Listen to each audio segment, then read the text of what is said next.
If we knew more about our sleep, what would we do differently? Would we go to bed at a consistent time or take steps to reduce interruptions to our sleep?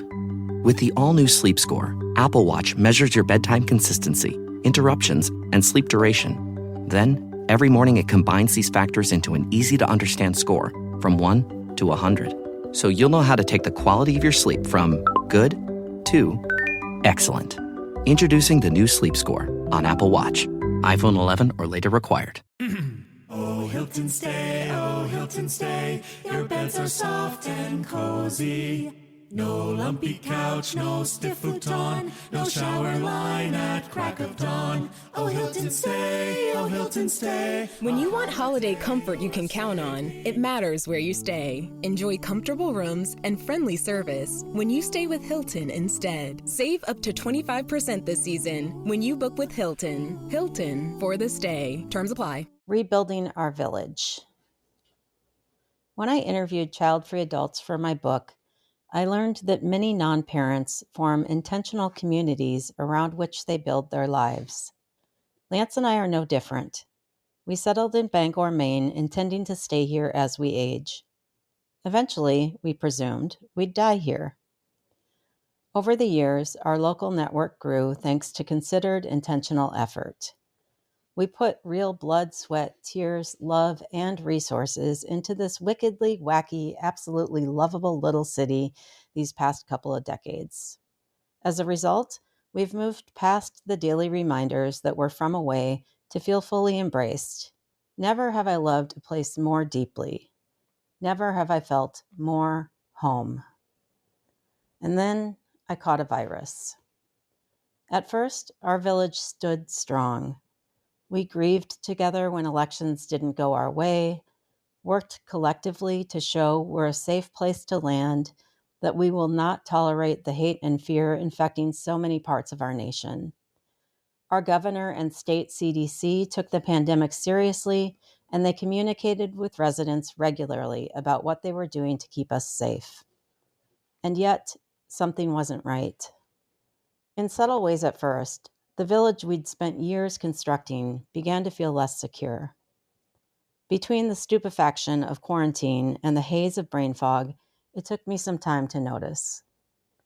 Let me be clear. I'm a child-free adult who is very well aware that in a nation that does a shit-poor job of caring for its elders, it's up to me to make a solid plan for myself if I want to live an enriching, secure life as I age. That's exactly what I thought I'd been busy doing the past couple of decades. As much as it pains me to admit, it seems like the joke's on me. While the 403B may be going strong, and for that I'm eternally grateful and exceptionally lucky, other aspects of my carefully curated village were less secure than I'd allowed myself to believe.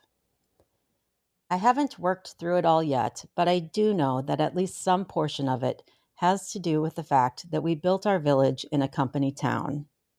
Come to Maine, they said. We've got it all, they said.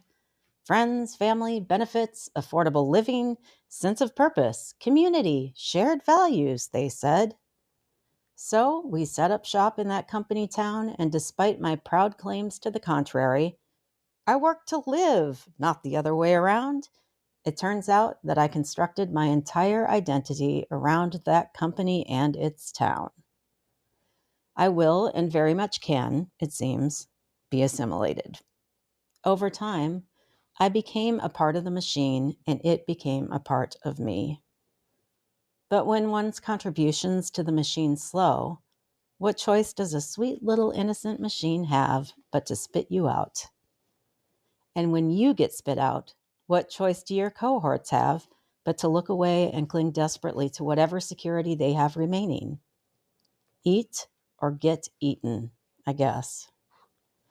And so I find myself suffocating on embers and ash, wondering what happened to my village. Parts of it remain, but it is critically injured, and for the first time in years, we've begun to consider pulling the plug. Our village may be a casualty of this war we call COVID, but I refuse to allow us to become collateral damage. We can build again. We've done it before. We are a couple of resilient mofos. I can't say where we'll turn up next, but I can tell you this. You haven't seen the last of us yet. Welcome to Nevertheless Persisting, a show inspired by a moment in time about the moments we persist through over time. I'm Dr. Amy Blackstone. In 2020, I boarded a plane. I caught a virus. It changed everything. Having sociology to make sense of it all kept me sane. I'm a public sociologist, and I'm sharing a lens that could change everything for us all.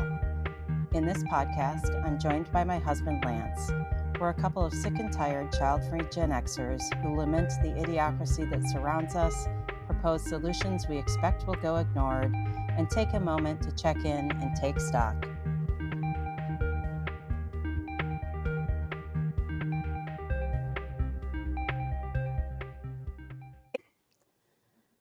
Good afternoon, Lance Blackstone. Hello. How are you doing? Meh. Okay. How are you doing? I'm all right. I thought it would be nice to reflect on how we are doing with the rebuilding now that we have been away for a bunch of weeks. We have just recently returned to our village after a long road trip. And just wondering if you missed our village while we were away. I think that's a triggering question I found while I was reading your Substack. Sorry. That's okay. Well, I mean, I guess in good news, the long-threatened taco restaurant finally opened 2 doors down from us, and we just had lunch there. So that's a bonus that I wasn't expecting before this recording. Yeah. And it's delicious. They're decent. Mm-hmm.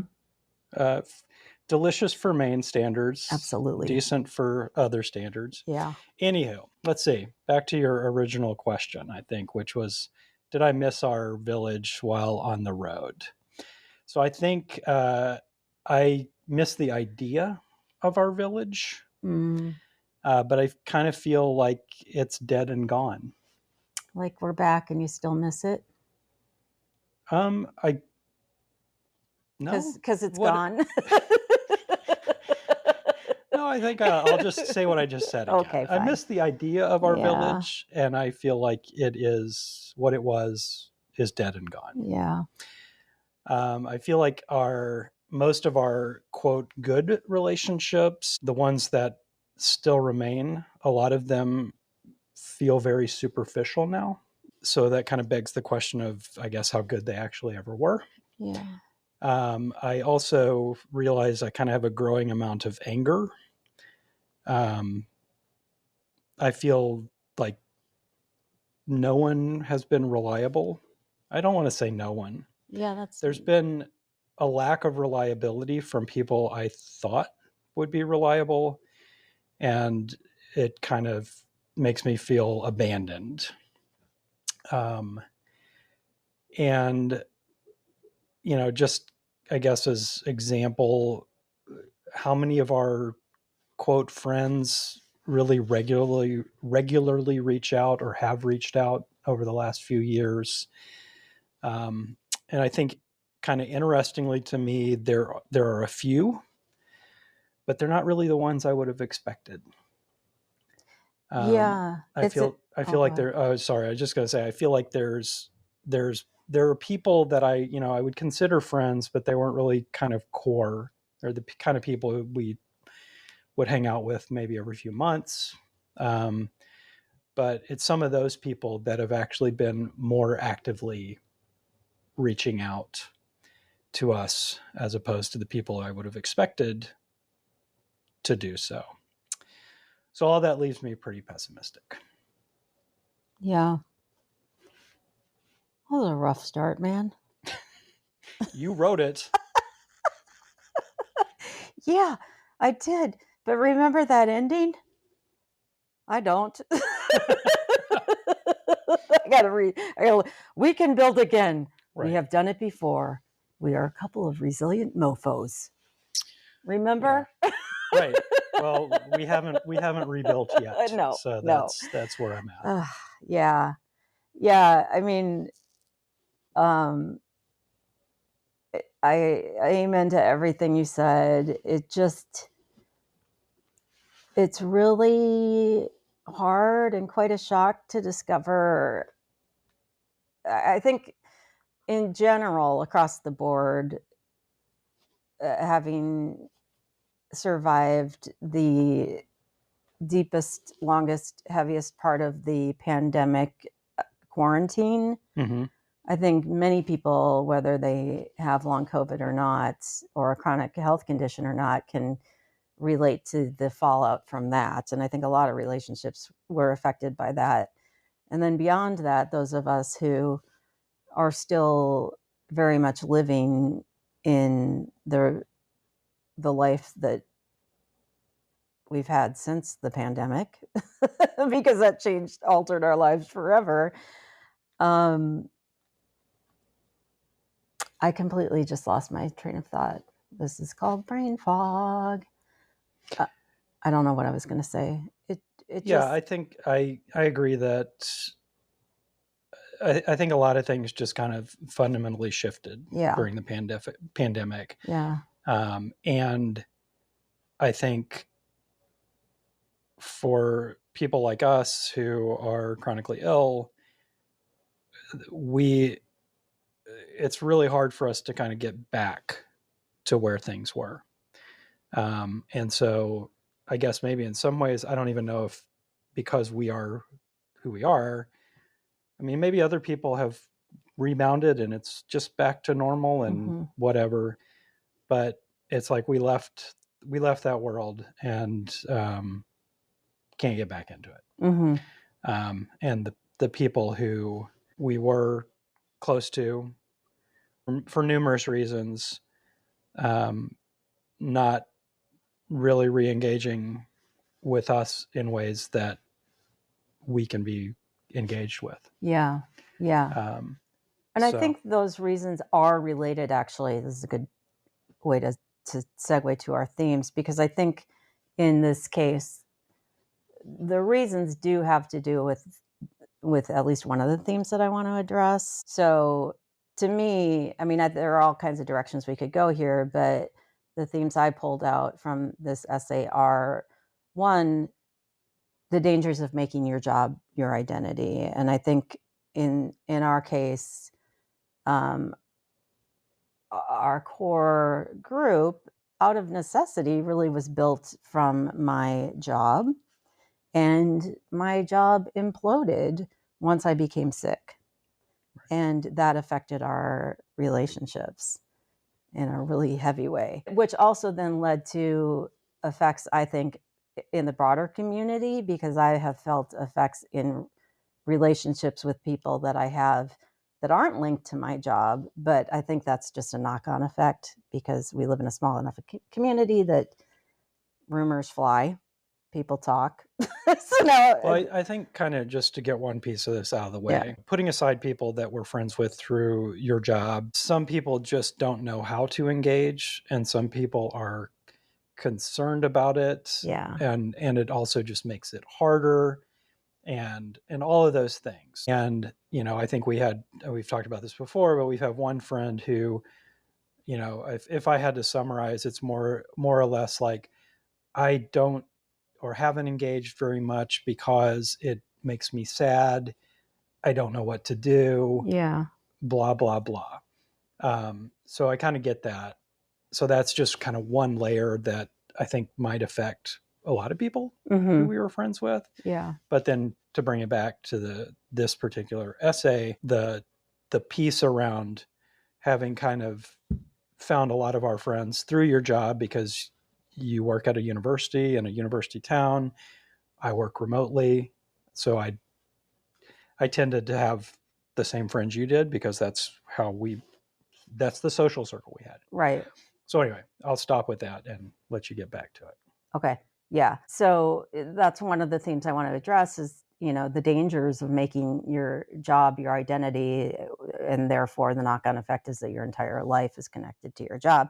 And then the other theme I thought we could talk more about is crafting intentional community. This is a thing that I mentioned in my essay is emphasized as a need for the child-free, but I think I know that this is a thing that we all should be thinking about. Right. And I'd love to talk more about that as well. So that's actually the first theme I want to talk about is crafting intentional community. As I said, we all need it. I talk a lot about this actually in my book, Child Free by Choice. And the reason I talk about it in my book is this is one of the most common things that people who choose not to have kids or don't have kids hear from folks when who push back against the decision about not having kids. We've heard it all the time. Who's going to take care of you when you're old? Right. Well, surprise, surprise, even if you're a parent, chances are that your children will not take care of you when you're old. Some data that I share in my book, 58% of Americans with parents over 65 help them with errands and other chores. So yeah, that's pretty decent, more than half, I guess. But those are like easy chores, like, do you need me to run to the grocery store for you? In terms of the more intensive kinds of care that we're all going to need probably at some point in our lives, that frankly I need at this point in my life, and I'm only in my early 50s, like getting dressed and bathing, only 14% of adults help their parents, their elderly parents, with that kind of care. So the vast majority of us, whether we have kids or not, are going to need to be thinking about who's going to do that kind of work for us.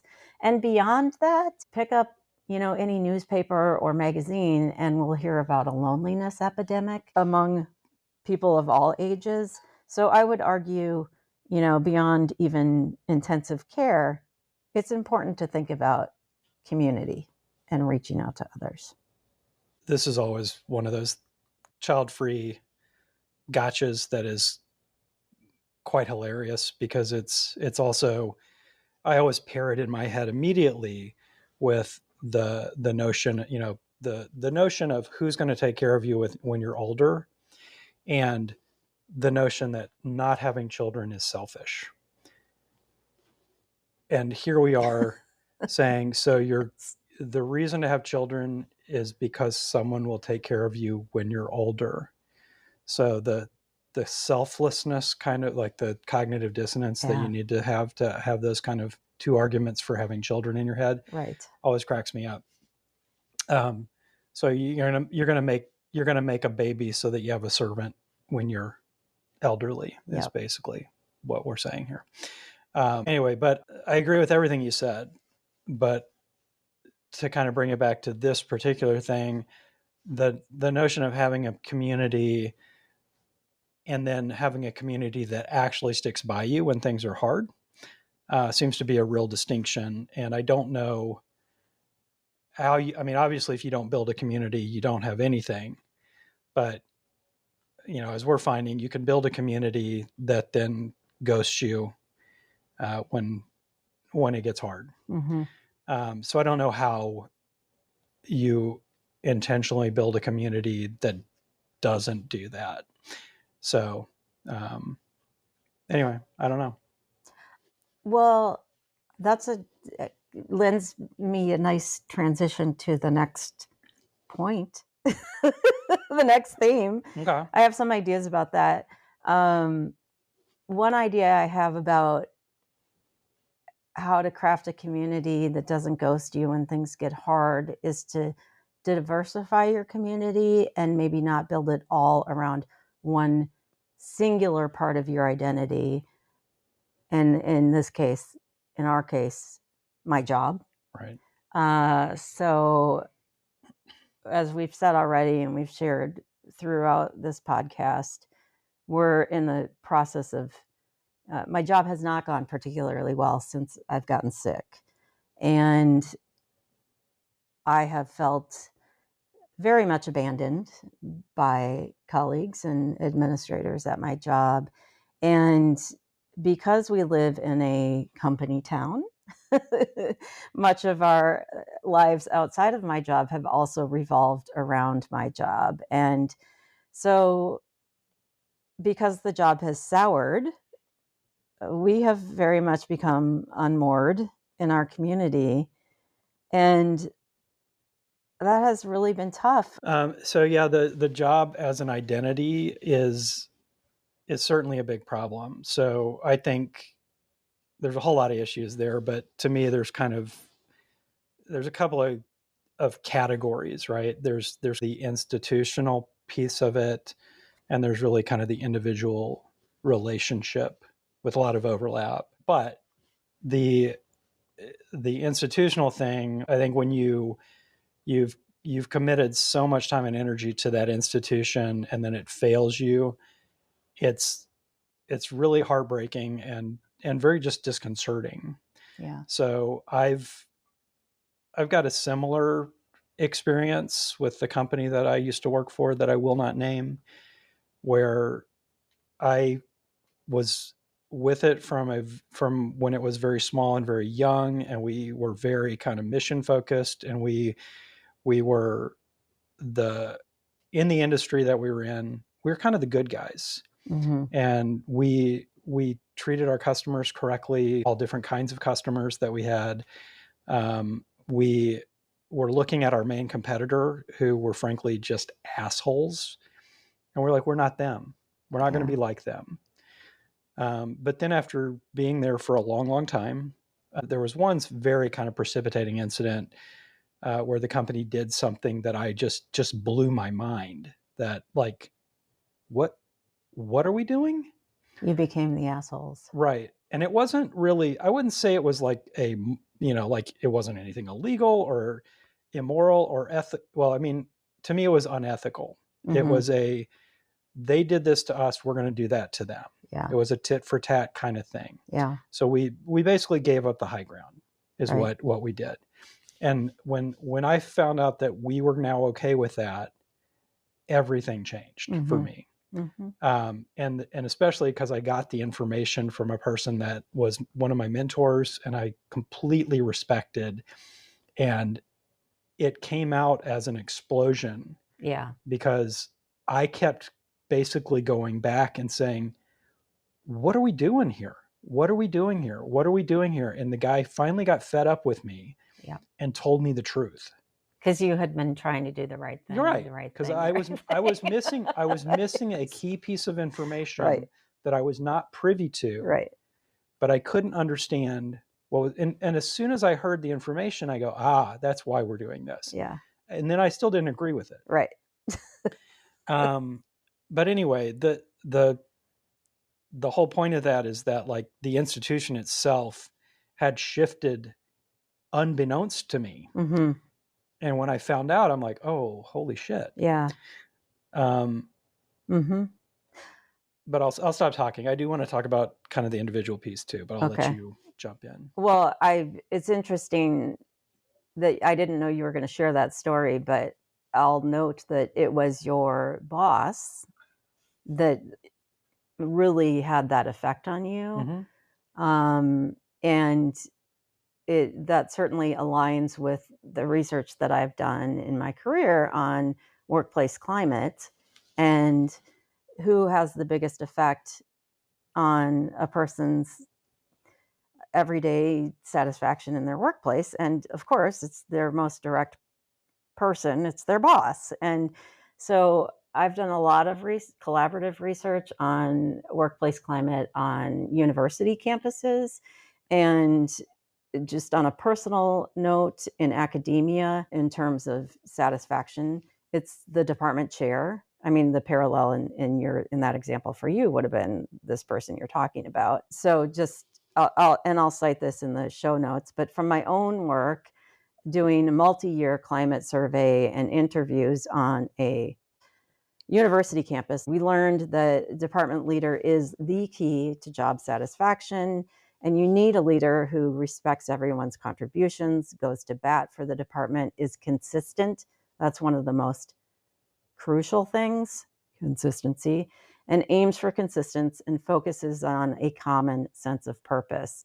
And that was the thing that really struck me in the story that you shared, was like you were doing your job based on one understanding of what the mission of the organization was, which was what you knew it to be for years and years and years. And suddenly you learned, oh, wait, this is no longer how we operate. And I have felt similarly the last 5 years of doing my job, thinking we all still had the same goal. And suddenly I'm learning over time, now that I'm a sick person, I still have the same goal I have always had in my career, to serve students, to teach well, to serve the public because I'm on a land grant campus. And somehow everyone else's mission for me and my job seems to have changed. Right. Well, I think also I just want to correct something. So you said aim for consistency and focus on a common sense of purpose, but you meant aims for consensus. Oh, thank you. Yes. And so anyway, the only reason I'm correcting that is because I had some comments around it. Oh, okay. So you've already kind of said this, but this is not true of just academia. Yeah. But I would add to this that leaders should be open and transparent. And I think that kind of is part of what you said, but it's the transparency thing that helps people be on the same page. I think you also should be ethical and honest. And both those are optional. Right. And both of those things often require having a spine, because sometimes it's uncomfortable to be transparent and honest. And so back to the consensus thing. So I think reaching consensus is important, but it's also can be an impediment to progress. Leaders have to lead. If you can just reach consensus, you don't need a leader. Yeah. Everybody can just get together and come to an agreement, and we all just, kumbaya, happy-go-lucky, whatever. Everybody, leaders actually have to lead. Yep. And they have to make the decisions. They have to be the tiebreaker sometime. They have to bring people along. So I kind of flipped the consensus thing. And I think that you have to establish a common sense of purpose, which then drives consensus. I like that. If you do not know what your purpose is, you will never have consensus because nobody's on the same page. Amen. Amen. Having been involved in a number of consensus departments and organizations, yes, the fuck men to that. Yeah, I mean, to me, a lot of times consensus is code for don't tell me what to do. Yes. And that it's a crutch and it's an obstacle to actually making progress. So, again, to my point is sometimes a leader has to say, look, we're just going to do it this way. Yeah.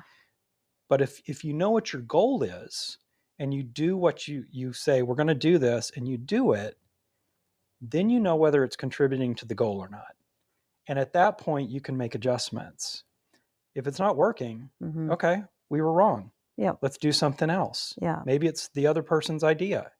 And you go back to them and you say, yeah, we should have done that. But that's the whole thing about being open, being honest, being ethical, understanding the goals, going towards the goals, recognizing when you're not going towards the goal, adjusting. So yeah, it's all those things. Yeah. Yep. Oh, well, I did want to, before we moved on, I did want to come back to kind of this, we were talking about the dangers of making your job your identity. And I said there was institutional and individual aspects to it. So, coming back to that individual thing. So one of the things, when your quote work friends, also side with the institution, that's even worse than when just the institution fails you. Yeah. And I think that kind of ties into what you're saying about like your leader in your department or whatever. But if your peers also essentially, whether it's them siding directly with the institution or whether it's them, just ducking and covering, that's really hard. Yeah. And so let me see here. Well, I was going to say that, you and me both know that there are several people, specific people that have either through action or inaction have essentially chosen their employer over their relationship with you. And in this case, I would also say it's really, they've chosen their employer over being ethically and morally in the right. They didn't have to do what they did. They chose to because it was the easier path. And the easier path happened to be what I would consider morally and ethically dubious. But I feel like, or I was going to ask, do you feel like there are other people that are, quote, gone because of the employer issue? Or is it because they just don't want to put in the effort to maintain a relationship with somebody who's chronically ill? That's an interesting question. 'Cause I don't think it's fair to blame everything just because a person happens to work at the the job university thing. and you happen to meet them through there, that they are necessarily privy to everything that's going on, Yeah. or they're making choices based on that. I think that's a good question.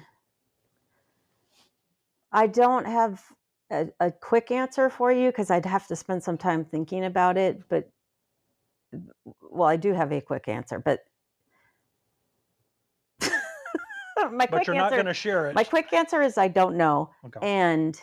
But I also have an explanation. I think it much more easily give grace to people who struggle with staying connected, because they don't know what to say to me, or they don't know what to do with me, because there's so many things I can't do that I maybe used to do with people or whatever, or they're uncomfortable, or I make them sad, or all of those things are easier for me to grasp and empathize with than I can't talk to Amy because I support the unethical behaviors that the university is engaged in right now. That to me is... Well, I would expand that latter category to, I'm scared to talk to Amy because the organization that I work for I know what's going on and I know what side they're on, and I don't want to either be involved in it or have my name attached to Amy. Right. Okay. Yes. That I have very little understanding or empathy. I have a modicum of empathy for that because I have been the person in the position of authority who has a personal relationship with somebody and also a work relationship with somebody. And my work position is potentially in jeopardy or at risk a little bit because of my personal relationship, but I've taken a moral stance because frankly, I couldn't fucking live with myself. Yeah. My morals are more important to me than my job. Right. So I have never made the choice that I see fucking everyone that I work with making. And so I don't understand that. Right. So I think, my original question was... Sorry, I got emotional there, right. Wasn't it? So my original question was, I feel like there's probably a group of those people at the university who are not close to any of the drama, the politics or whatever, but have also kind of fallen off the face of the earth. And so my point was, some of those may be making this decision or not making a decision or doing nothing or whatever it is, completely unrelated to the politics of the university. Yeah, that's a good point. And I should have a better awareness of that. And I probably have gone too scorched earth because I feel so incredibly betrayed by everything that the university has done to me. Yeah. So any sign of betrayal or anyone affiliated with the university walking away from me or ignoring me or turning away from me, I take as a sign of their choosing the actions of the university, which are unethical, over their relationship with me. Right. Okay. So I think what you're kind of stipulating is that may not be true for some of these people. I am now stipulating that because you've raised that very good point. Right. Thank you. Well, and I also want to bring it back to, I mean, I know from the somewhat outside looking in that you have had people, like you said, where you were in the position of authority who needed support and help and advocacy, navigating and advocacy, navigating some of these problems in the university. And like, I just, again, from the outside looking in, like your position on that was not, I don't know how to say this, but like, not only are you're doing things ethically and morally, but also within the framework of what the rules are. Yes. Right. So like if a person, like you guys are represented by a union. Yep. So if somebody had an issue, you didn't like go again, flaming the administration or whatever without any basis. No. You would go and say, here's what the contract says. Yep. Here's what the obligations are. This person, we have to meet these obligations to this person. Mm-hmm. And it's because that's what the contract is. Not some hippy dippy whatever imaginary thing that we just have to do everything for this person because. Right. So yeah, that to me is what's really frustrating is, it's not like in order for someone to support you, they're not really putting their neck out very far. It's just saying, here's what the contract is. Here's what, we can see being done to be helpful.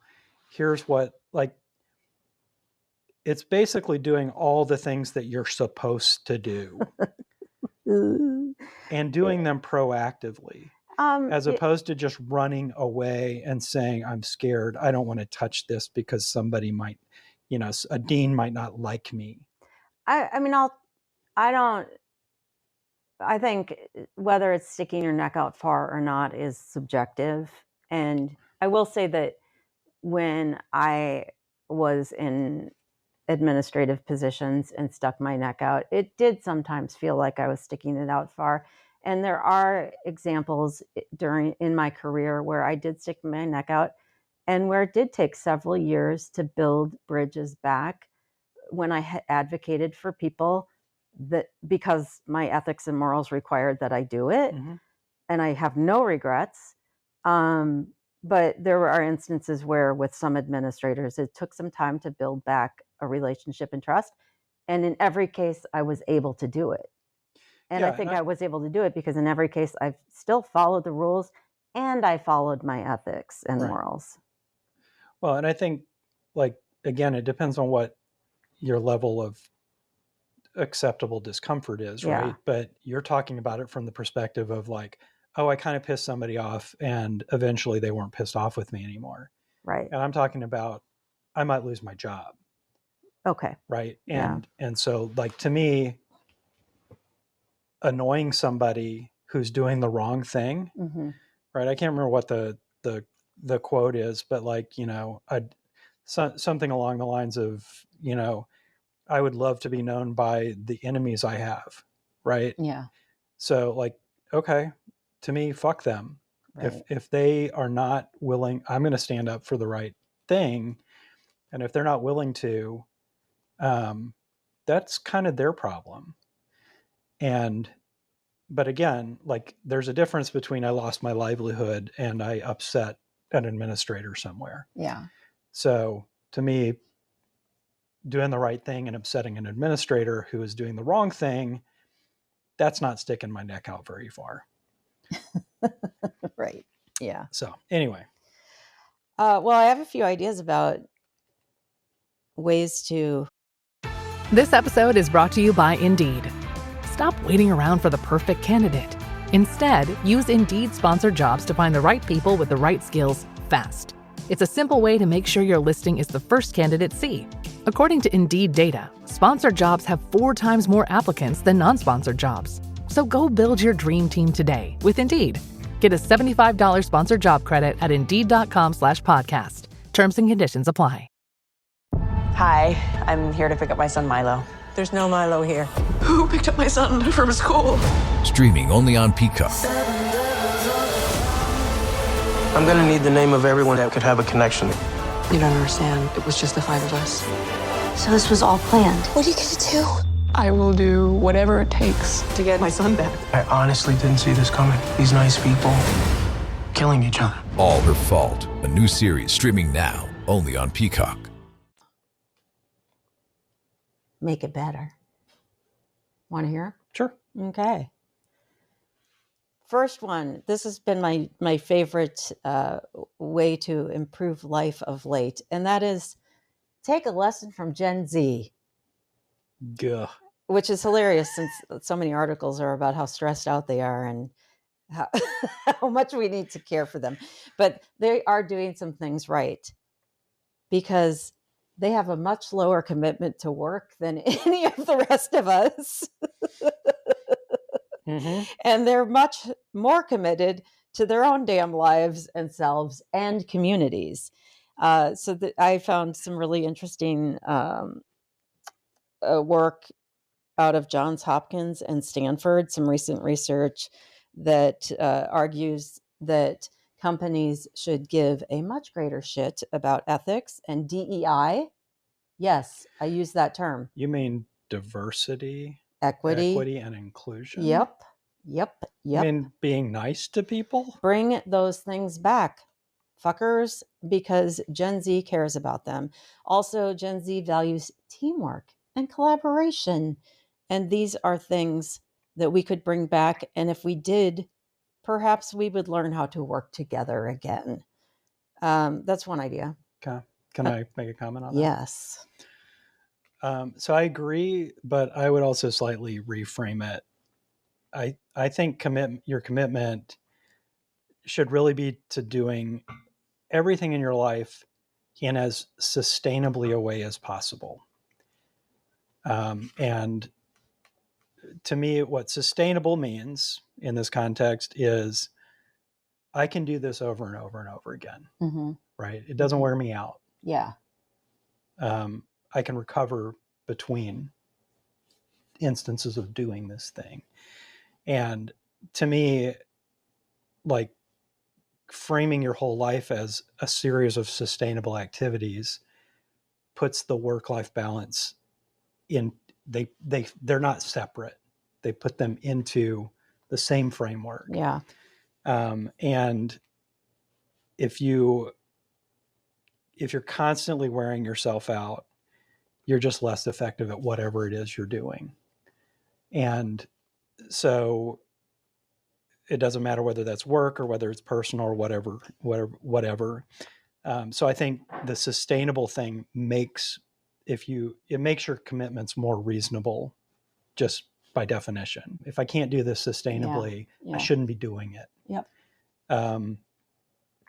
And I think the notion that I think everybody should you should look at your employment always skeptically, and that doesn't mean that employers can't be great and that they can't do the right things, but employers are made up of people, and people change over time, conditions change over time, and things like this, like what happened to you, what happened to me, things sneak up on you. So always keeping a little bit of an arm's length prevents you from kind of being blinded to some degree. And again, if you're not in the C-suite listening to the CEO, you're not going to be privy to certain things, and that's true. Yeah. But also, I think if you're kind of always got a little bit of arm's length between you and the organization, you're not going to be as surprised and disappointed And it also may let you see things happening before you would have if you kind of are constantly drinking the Kool-Aid. So that's what I was going to say. Cool. I've got another thing we can be doing, and that is take a lesson from child-free people. And we can always learn from child-free people. Fair. That is true. This one is about intentional community. And actually, in my book, I make the point that in reality, we child-free people are taking a lesson from queer people, a la Kath Weston, who wrote the book Families We Choose, published in 1991. And frankly, we all should be doing this, and that's paying better attention to crafting and caring for our intentional communities, because we're all going to need them, which is a point we've already made. So come on, people. As Kath Weston pointed out, she's an anthropologist in the 80s and 90s when she was doing her work.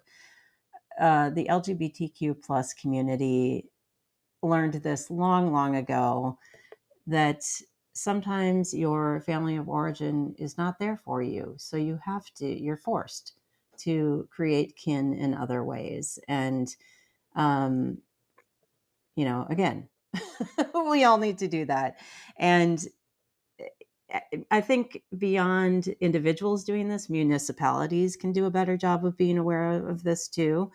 I'll provide a link to this in the show notes, but I actually wrote an op-ed in the New York Times in 2019 describing really cool adopt a senior programs that some municipalities do. Our own city has a super cool housing complex that mixes ages together. So seniors are living with younger people. You could throw a daycare into a senior center. I think that'd be really cool. Or maybe not throw it, but place it. I don't know. All right. So I think there are all kinds of ways that cities and organizations and individuals can work together to create intentional community together. I agree, and I have no argument. Sweet. We have spoken. That's all I got. Let it be so. The end. All right. Bye-bye. Bye.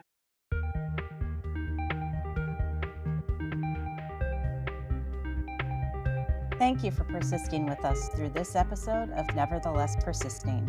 We drop new episodes on Wednesdays, long COVID willing, and you'll find us most places you can find podcasts. You can listen to our episodes ad-free on Patreon for just $5 a month.